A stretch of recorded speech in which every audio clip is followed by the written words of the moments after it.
নিজের জন্য অমন ইচ্ছা নাই, আগে বাবা মাকে দিব, তারপর আমার নিজের জন্য নিব। বাবা মার খুশির জন্য আজকে আমি মার্কেটে জব করি।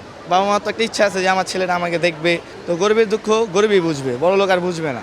আমি একজন স্টুডেন্ট মানুষ, এসএসসি পর্যন্ত পড়ালেখা করছি। আজকে হচ্ছে আপনার রমজান মাস, রমজানের উপলক্ষে আমি আমার মামা দোকানে জব করি।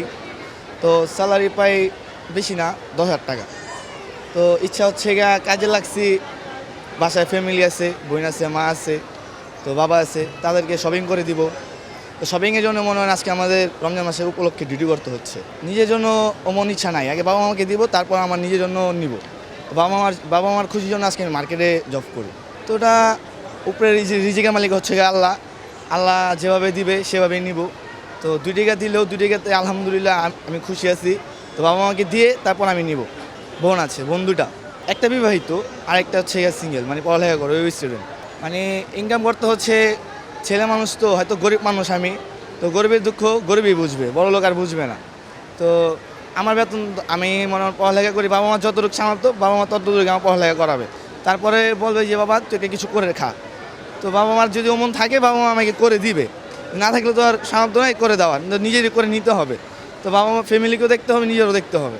তো একটা খুশি, বাবা মা ছোটতে লালন পালন করে এত বড় করছে। তারপর বাবা মার তো একটা ইচ্ছা আছে যে আমার ছেলেটা আমাকে দেখবে, আমার ছেলেটা আমাকে জিজ্ঞাসা করবে।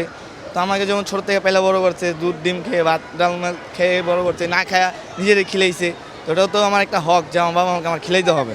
ছেলে হিসাবে আলহামদুলিল্লাহ আমি যে আমার বাবা মা আমাকে যে দুনিয়াটা দেখাইছে, আলহামদুলিল্লাহ আমি অনেক হ্যাপি, অনেক খুশি যে আমার বাবা মা আমাকে এত কেয়ার করে, বা আমি আমার বাবা মাকে এতটা ভালোবাসি, যেটা আমার বাবা মা আমাকে বুঝে, আমি আমার বাবা মাকে আমি বুঝি। যে মনে করেন সন্তান জন্ম যে দিয়েছে সে বুঝে তার কতটা মায়া মহব্বত, আর যে না বুঝে তো মনে কোনো দিন বুঝে না। যেমন আমি বুঝি, যার বাবা মা নাই সেই বুঝে যে বাবা মার কষ্টটা কী।